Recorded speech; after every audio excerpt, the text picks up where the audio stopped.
Welcome to Lost Relation Chronicles. Before we start today's story, please let us know your location in the comment section and don't forget to like and subscribe. Lily reclined on the dock by the lake, her fingers dipping into the cool water as they rested over the edge. Above her, clouds drifted lazily across the sky, slowly moving over the hills that flanked the lake. She felt as though she had escaped to another world, far from the relentless hustle of city life and the constant demands of temperamental actors and self-absorbed musicians who performed on her stage. She was also far from Ryan, though she wasn't sure how she felt about that. She still loved him, of course, but his workaholic tendencies made it hard to feel like their time together mattered. His rigid schedule left little room for spontaneity or connection. This brief escape with Max was exactly what she needed. What could Ryan do to her anyway? Divorce her? She shrugged. It didn't seem to matter right now. Her gaze shifted to Max, who stood on the shore with his back to her, lifting dumbbells as part of his morning routine. His muscles flexed and rippled with each lift, his strong arms gleaming with sweat in the sunlight. Max had been a star on his college football team before a knee injury ended his career. Now, he ran a successful chain of local health clubs and maintained his sculpted physique. He had made smart financial moves, too, entrusting his wealth to a manager who invested in real estate. Who cared that he was dumb as could be about everything except money? He couldn't hold a conversation about anything except football and bodybuilding, but when he swept her into his embrace, it was like something out of a dime novel. She swooned when he lifted her and carried her to the bed. So, he was a little small in the department where most men measure themselves for comparison. He still made up in his skills with his tongue and his money. Okay, Ryan, she mused, divorce away. We have no kids to hurt, and look what I'll wind up with. I'll be married to Mr. Universe. That makes me Mrs. Universe. I'll trade in a dusty theater for a gym where I can work out when I want, or sit around ogling bodybuilders and lycra tights all day if I prefer. She couldn't wait for his call, a call that might never come. She remembered how Ryan took the news when she told him that she is going out to spend the next week with Max, how she will be having sex with him all the week, and how she will better off with a rich young stud than a loser like him. She had half expected a process server to track her down here with divorce papers anyway. She picked up her cell for the 100th time today, just to make sure it was working and ready for his call. The battery was charged. There was a full signal, thanks to that convenient cell phone tower she spied up on the hilltop. The ringer was on loud, but there were no calls from Ryan. They hadn't called her from work, as she had arranged this vacation week months ago. No calls from Ryan. A week after he gave a one-line response, "You made your bed. I hope you will sleep well in it." It was a clear message that he was determined to leave her. How can you threaten someone's and then not call for a week? Yet here it was Friday and nothing from Ryan. She sat up on the dock. Her naked body glowed with a week's worth of sunning all afternoon and touring different wineries and sampling different taverns each night. She loved the Finger Lakes. The evening sun cast such a beautiful glow on everything here. Why had Ryan always insisted on vacationing at the cottage on the Cape? No crowds here, no teeny bopper beaches, just the quiet solitude of the woods. Ryan again. She couldn't break free from thinking of him. Why hadn't he called? It was so strange. She sat up and called her home number. The message service answered. It was aggravating to hear a recording of her own voice answer. She left a message in Ryan's box that she'd be home early Sunday and they could talk then. When she hung up, she sat pensively with the phone still in her hand. Maybe there would be no divorce. Maybe Ryan was scared and would roll over and beg her to come home, just too proud to call maybe. Yes, he'd do better from now on. Cook clean and keep her in the manner befitting a goddess. Ah yes, Ryan the cuckold would serve her every whim, while she ran off to enjoy the fabulous body of her stud Max. Of course, after Max swept her off her feet and served her with his talented tongue, she could always go home and have Ryan fill her throbbing but empty glory hole with that big, beautiful tool of his. She'd make him beg. Ryan should be home. If he was angry, why hadn't he called? And if he wasn't angry, what was he feeling? She knew he didn't have a show this weekend. He wasn't home. He hadn't called in a week. He hadn't even sent a text. This was very strange. He was robbing her of the argument she had been rehearsing in her mind since she left. She wanted this fight. She wanted to see his passion, and he wasn't even satisfying her with it now. She called home again, and this time keyed in the code to her personal message box instead of the general family box. It was full. There were frantic calls from neighbors, from Ryan's mom, and most disturbingly several from a detective Porter. Apparently, Ryan had been badly hurt. Apparently, his injury had attracted police attention. Oh my. Her mind raced, but eventually focused back on the last time she had seen Ryan. She remembered how Ryan had tears in his eyes as she told him that he is no longer the only man in her bed. She looked at him with disdain and told him to man up and stop the tears. Max stood snickering quietly in the doorway. It caused her to grin as well. Be a man. Let me go. If he doesn't measure up, I'll be back next week and we can talk. She told Ryan, trying to cheer him up. If you leave, everything will change. There's no going back to where we were, Ryan said while wiping the last tear in his eye. She grabbed her bag and went out the door. I'll be right there, said Max. I just got something to say to this little cuck. As Lily sauntered to the car, Max walked up behind the sullen Ryan. Max's massive arm sent his fist hurtling towards the back of Ryan's skull. The beating was short but uneventful. Since the first blow had smashed Ryan's face into the baseboard, he was unconscious from the start. He didn't feel Max kicking his gut or pummeling him with his fists. He didn't feel his spleen rupture, his bones break. Max wanted to leave a memory of intense pain for Ryan to wake up to. He left without closing the door, got in the car with Lily, and headed north to the lake. Lily smiled the entire trip. She remembered meeting Max last winter. Ryan had always stayed so trim and fit with his running, boxing, and high physical level at work. She, however, had plumped up a bit, and though not fat, looked much closer to 40 than her husband of the same age. She joined Max's gym and contracted him as her trainer. She could still remember the way he had first felt her up in the hot tub when they were the only two there. She had been so enamored by the attention, she had let Max take her upstairs to his apartment, and they drilled wildly all night. It had been like nothing she had experienced with Ryan. Though Max's tool was smaller than Ryan, he was so vigorous in its use he was an animal in bed. Ryan had been on a trip to supervise a touring troupe of his latest show in Chicago and was away for a week. He even called her and spoke tenderly of how he missed her that first night at the very moment Max was sliding in and out of her. Max came in, spewing his seed into her, just as Ryan was hanging up with a tender "I love you." Lily's body spasmed as she whispered, "I love you too," though really not directing her words at Ryan, but at Max. She did Max in every imaginable way that week, until Ryan arrived home that Sunday too weary from travel to make love. It was a good thing. Lily woke from her daydream worried. She worried about Ryan's condition, because she really did still love him. She also worried about the ominous message Detective Porter had left, asking her to contact him regarding the matter of Ryan's beating. He wasn't calling to inform her of the attack. It sounded more like something she should already be aware of. She saw the hulking figure of Max finishing his workout with chin-ups on a low-hanging branch. "Max, what did you mean when you said it was taken care of?" He was defeated. Max looked up. "What do you mean?" "Last Friday at my house when we left, and you came out of the house after me, you said it's taken care of, he's defeated." "What did you mean by that?" Just marking my new turf. I had to let him know who rules the roost. There's only one top dog in any pack, baby, and I'm going to make sure I'm yours." "Max, what did you do?" "I punched him in the nose, roughed him up a little. It was really no big deal." "Max, the police left a message on my machine. Ryan was badly hurt." "Not by me, baby," Max lied. "He was awake and moaning when I left. Maybe he got hurt after getting drunk, or had a burglar beat him after we left." "We have to go back." "No way," he answered. "We have 2 more days of sunning and drinking and 2 more nights of drilling to do." "Max, this is serious. Ryan was badly injured, and the police will be suspicious that I wasn't there and wasn't in contact. It's not going to look good if you hit him. He turns up beaten, and we don't come back. You want to trade 2 nights of for 2 years in jail?" She scurried into the house and packed both of their bags. When she came out, Max had packed his most important personal items, his dumbbells, into the trunk of his car. "Okay, you may have a point," he said. "Let's go." They tossed the bags in back, locked the cabin, and raced south. "Ryan? Ryan? Get Dr. Kenton. He's waking up." "Ryan." His vision flickered and was greeted by the harsh fluorescent tubes of the lights in the hospital recovery room.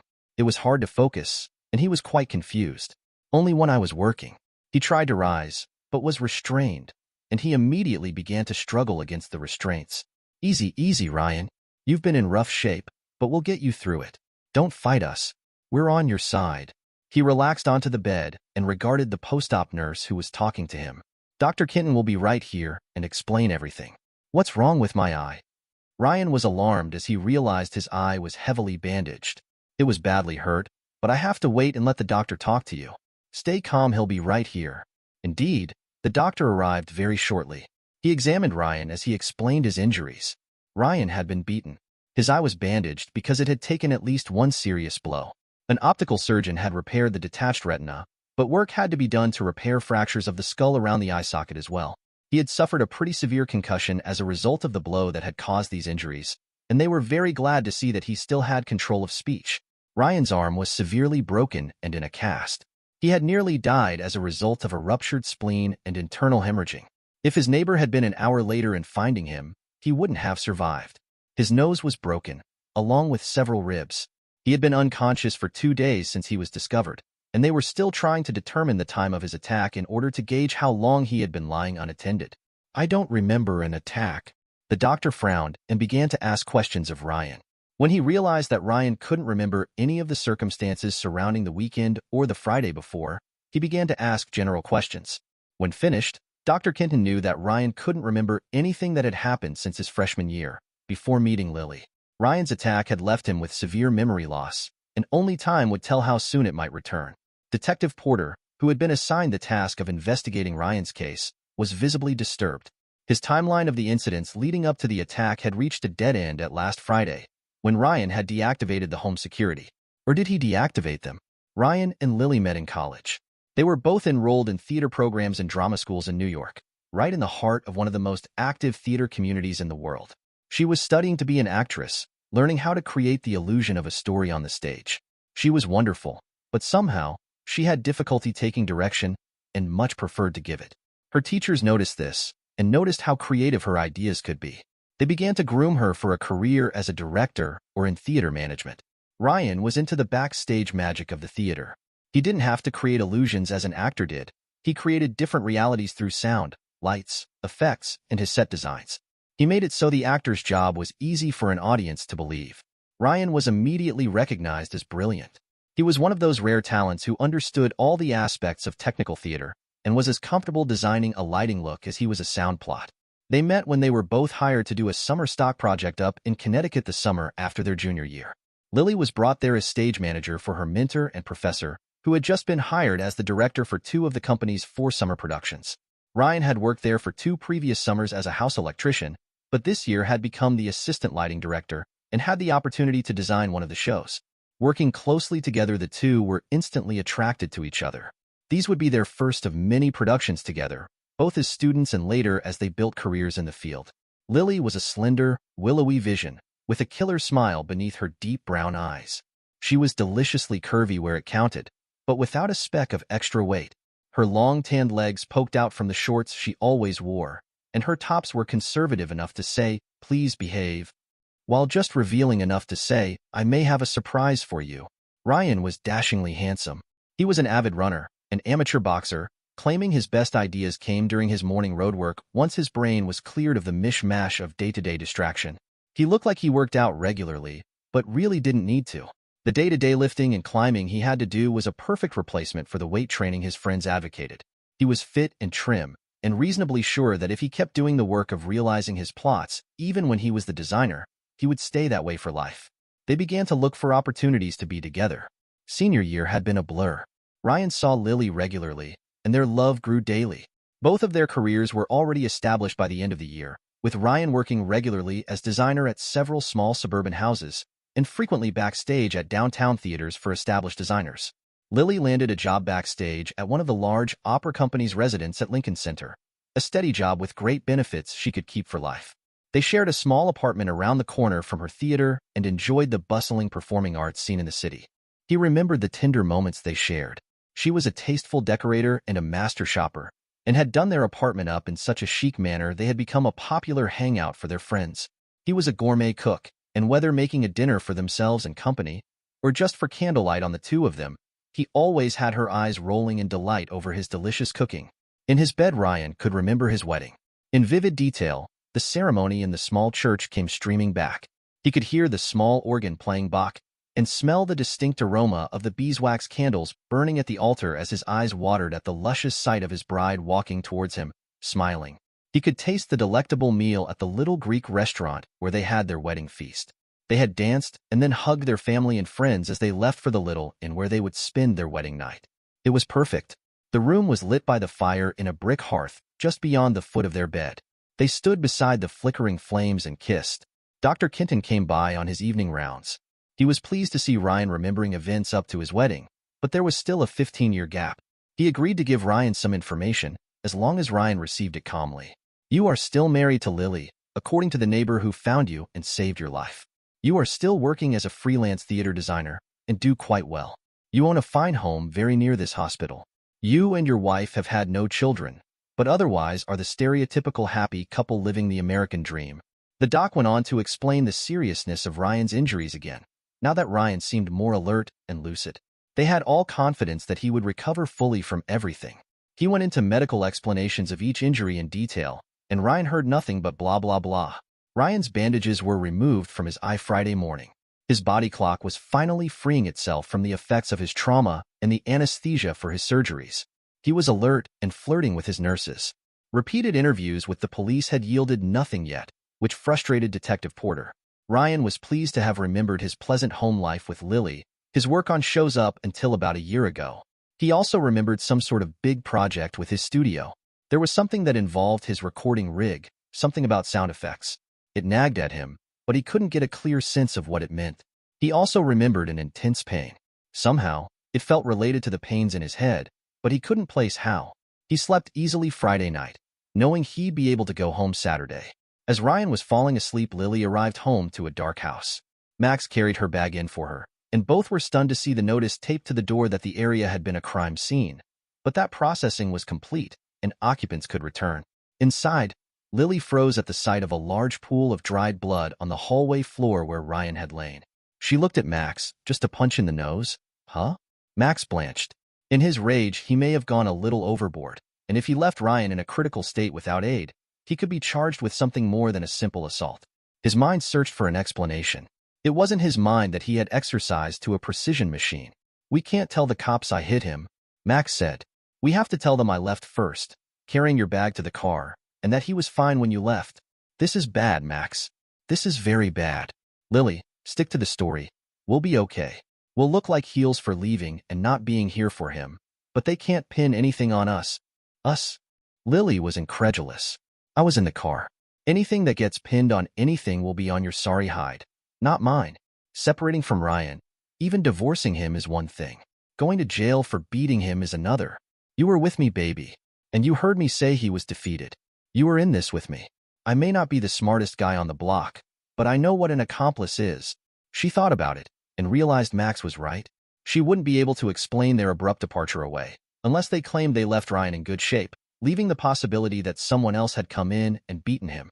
How did she get into this mess anyway? She agreed with Max, and they set their story straight.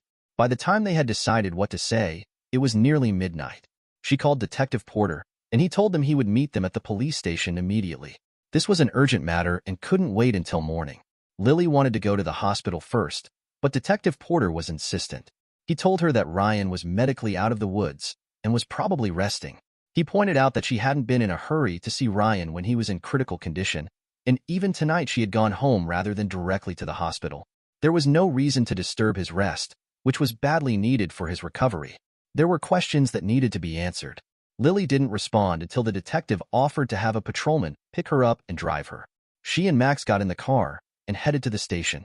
They were questioned separately, but both had rehearsed their story.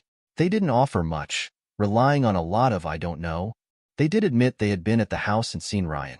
They admitted he had been very distraught when they had left, but that he was physically unharmed. Porter didn't believe them, but had no evidence to prove his hunch. He was aware that Ryan was being released from the hospital today, so he decided to hold the two in lockup until Ryan had a chance to get settled, and until Porter could warn him his wife was coming home. It might also give Max and Lily a chance to believe the other had rolled and given up the truth, and maybe they could get them to talk more freely. Porter was waiting when Dan, Ryan's neighbor, brought him home. Ryan got out gingerly, still very sore from his savage attack. He waved Porter into the house. Dan's wife Kim had been over earlier and cleaned up the hallway. The house was beautiful and inviting, and something smelled delicious. She smiled as she came out of the kitchen, inviting everyone to the table for a home-cooked welcome-home meal. Though Ryan appreciated Kim's efforts, especially cleaning up the reminders of the incident, he was uneasy being home. He could now remember events that happened last week, right up until the day of the incident, and not having those last pieces frustrated him. Kim and Dan cleaned up the kitchen and said their goodbyes.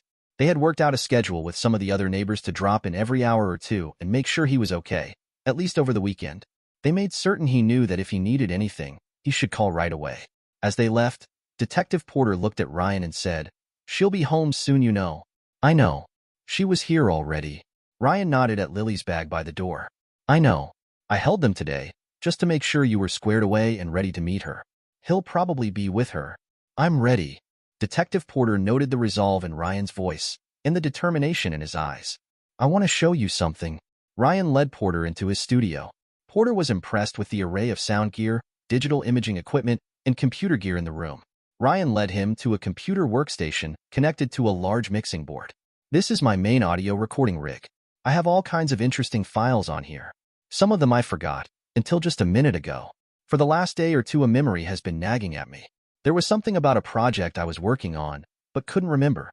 When Dan and Kim left, it reminded me of another couple leaving the house. The couple that left the house last Friday just before I was attacked. It is possible I was recording something when they came to call, and neglected to turn the recorder off.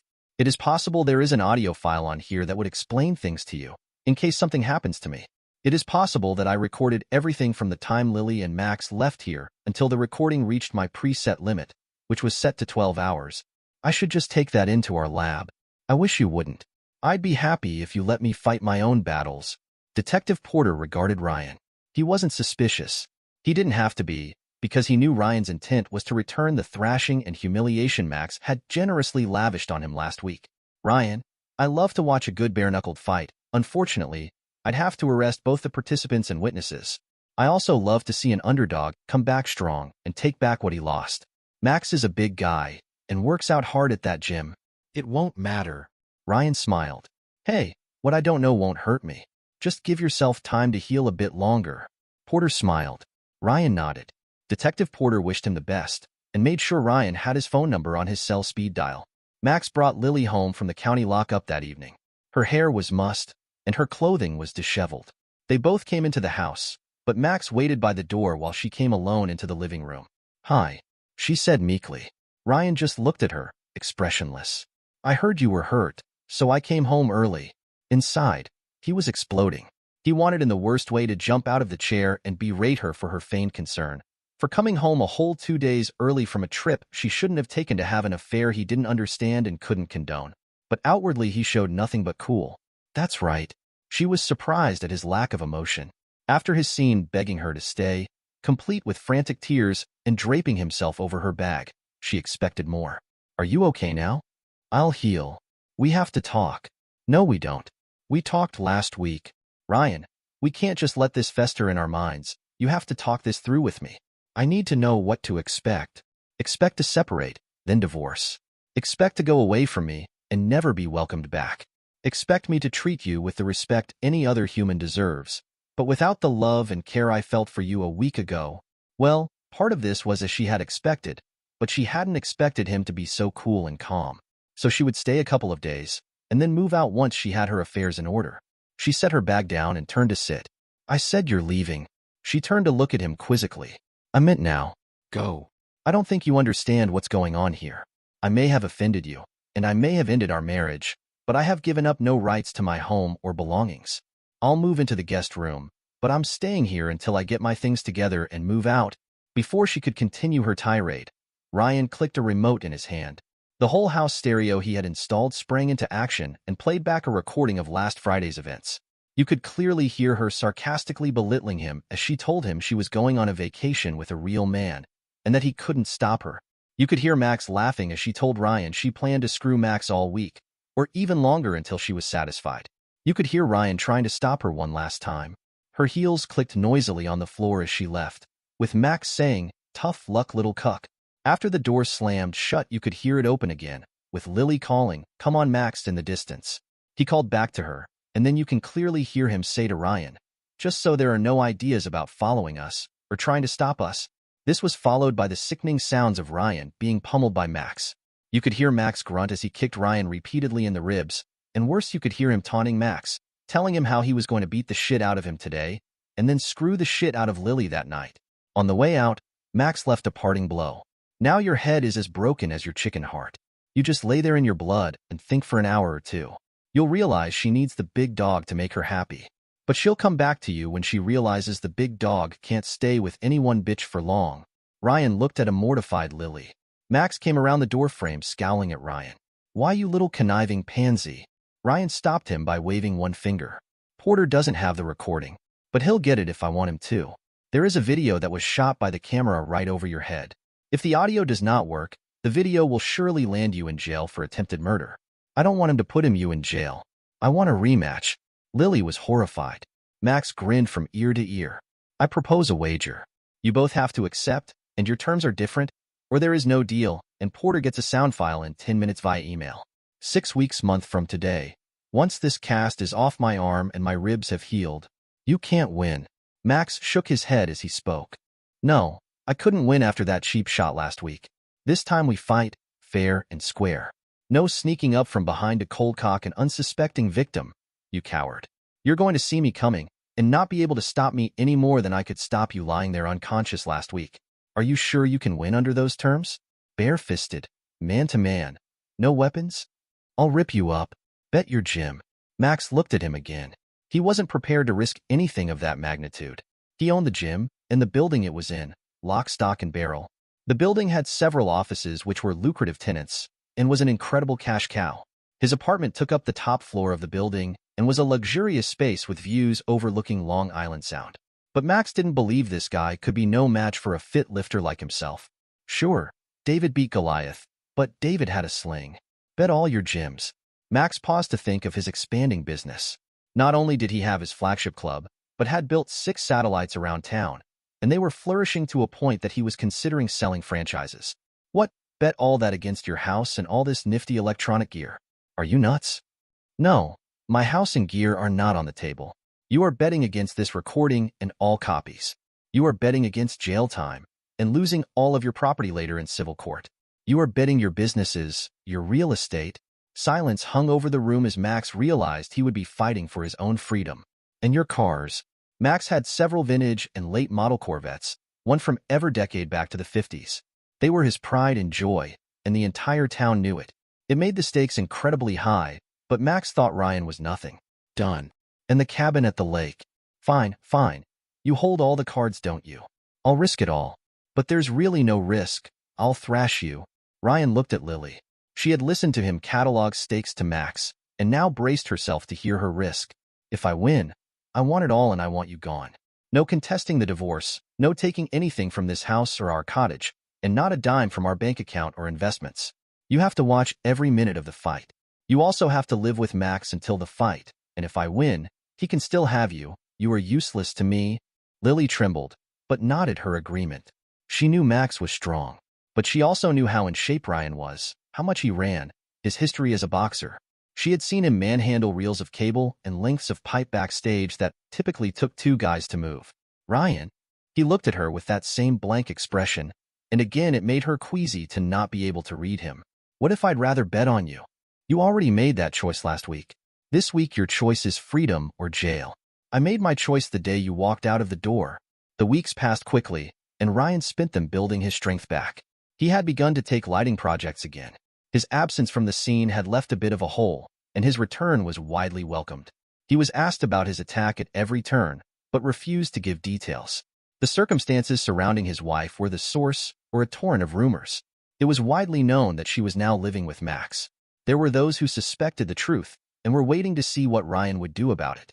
He was known for a tenacious personality, and none of these people believed he would suffer the indignity of a beating and the taking of his wife without reaction.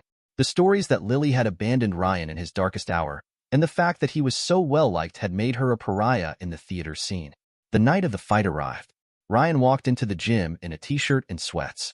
Max was already by the ring, clad in ridiculous-looking boxing shorts and a muscle shirt emblazoned with the logo of the gym. Lily sat sullenly at a table, holding an envelope containing Max's titles and contracts, his stakes in the bet.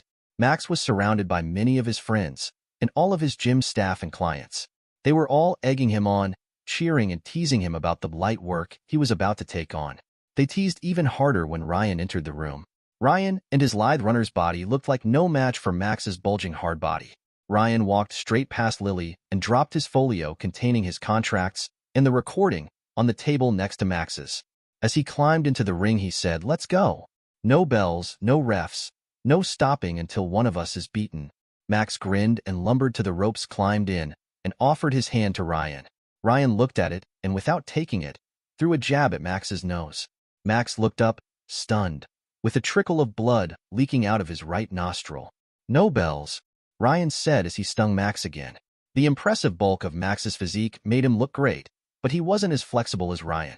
His stiff frame slowed down his reaction time, as he moved poorly compared to Ryan's light-footed bobbing and weaving. Max lumbered after Ryan, but just couldn't make his big body react fast enough to pin down the speedy Ryan. Every time he got close enough to hit his opponent, Ryan made him pay with a flurry of jabs to the face.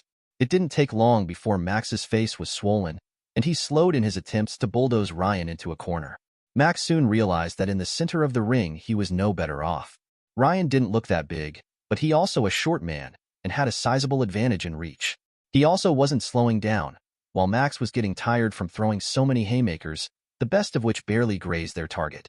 As Max grew weary, Ryan began to connect to his body. It didn't take long before Max's hands grew heavy and dropped. Ryan picked him apart. 15 seconds later, Ryan opened a huge gash Max's forehead, then a giant blob under his right eye. "Give it up, Max. You can barely stand. You can't defend. You've lost." Max looked up at him, panting heavily. Both eyes were swollen, and blood was oozing from his nose and a nasty cut beneath the one eye that could still see. "Give it up now, and I'll leave you with more than you deserve. Apologize in front of everyone here. Do it now, and I'll just take this gym, this building, and the 58 convertible. You keep the rest. If you don't give up now, I'll knock you out and keep it all." Max knew he was beaten. His head was down already when his body sunk to its knees. "I apologize." Ryan went to the table and fished out the deeds to the building, the gym, and the title to the 58 vet. Keys in hand, he looked at the unbelieving assembly of Max's friends and associates. "I'm closing the gym and opening a theater school here. I will honor employment contracts you have with Max, but will expect you to work for me in a useful capacity. If he transfers you to one of his other gyms, I will release you from your contractual obligations here. For those of you who are tenants in the building, I will honor your leases and will treat you fairly in negotiations when they are up. There will be a different atmosphere here, however, as this room will be renovated into a theater. Should you choose to vacate your leases due to this change, I will release you." Lily stared incredulously at Ryan. They had long shared the dream of establishing a community of theater professionals and amateurs alike, dedicated to furthering the state of theater arts. He was not only establishing their dream without her, he had the resources to do it because of her betrayal. She felt left out entirely, and suddenly very lonely and cold.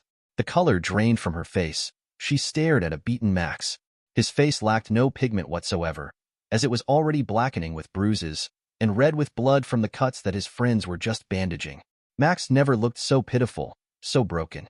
Ryan never looked so bold. There was no gloating, no arrogance, just the cool confidence with which he did everything. 6 months later, Lily was still living with Max. Neither had been interested in the other sexually since the fight. Still, they had to live together. It was a cool coexistence, as each believed the other was the reason for the failure of their fortunes. Max never tried to contest the arrangement with Ryan. He held on to his part of the deal. Ryan did pay some money to Max to make it look like a business deal, although the money was just 1% of the total valuation of the property. Lily had quickly and quietly moved from her home, which was now entirely Ryan's. The divorce was finalized long ago. Ryan didn't speak to her since the fight, and didn't return calls the few times she had tried to call. Max had worked to continue to build his business, but growth had slowed as word of his failure in the ring spread. He was saving what he had by offering membership packages designed more for the elderly and moms who didn't work outside of the home. 2 of his satellite gyms had closed. The rest had lost much of their glamour. He had lost his penthouse apartment when he lost his building to Ryan, and had to move into a little condo near one of his remaining gyms that now served as his flagship. His swagger wasn't so bold now, and often was completely missing. Instead of the aura of confidence he exuded before the entire episode with Ryan, he appeared considerably less formidable. His mood was frequently sullen, and he worried continually about finances, as he no longer had the rents from his downtown building to support his other ventures. Ryan had successfully converted the main gym to a marvelous theater space. He had converted smaller areas into rehearsal spaces, shops, and dressing rooms. He carved out room for an intimate little cabaret theater, and on the first floor and opened a coffee house with a small stage. A summer season was already planned, and the town was buzzing with excitement about the possibilities Ryan was proposing for actors and audiences of all ages. As was his intention, Ryan had been so intently busy setting up shop, it almost seemed as if he had forgotten the entire attack which took place not even a year ago. He still remembered vividly, though. He remembered every night when he walked through his own front door. He remembered every night when he fell asleep in his lonely room. He remembered every time he entered a theater where he and Lily had collaborated on a project. As hard as he tried, he couldn't avoid the memories of sharing half a lifetime and still not knowing the woman he had considered the love of his life. He was working on a light plot at home in his studio one night when the doorbell rang. It was Lily's brother, Peter. Peter lived in Boston and rarely left that city. He had, in fact, only visited Lily twice during the entire time she and Ryan were together. His presence meant something was wrong. "Hi, Ryan. I'm sorry to disturb you, but I really need to talk to you about my sister. Would you mind if I came in?" Sensing urgency in Peter's words, Ryan stepped aside and ushered him to the living room. He offered a cup of coffee or a beer, but Peter declined. "I'd really like to get right to the reason I came to see you. I'm really sorry things worked out so badly between you two. I thought you were a great couple, and want you to know our entire family was shocked by my sister's sudden change of heart. She is committed to keeping her part of the bargain. She knows she was foolish to give you up for a fling, but her life with Max just isn't right. She chose Max over me," Ryan muttered. "It just seemed appropriate that she get exactly what she wanted. She chose a fling. She was wrong and betrayed you miserably, and nobody blames you for how you responded. She was foolish, but living with Max is torture, and now he has made it physical. He hit her and broke her nose last night." Ryan was not pleased to hear Lily was being abused. He wanted her to have to live with Max's stupidity, with his early American jock decor, with the life of a full-time gym rat. He wanted her to be disgusted with Max's sexist comments and expectations, with his selfish attitudes, with his inexhaustible vanity. However, Ryan agreed to help.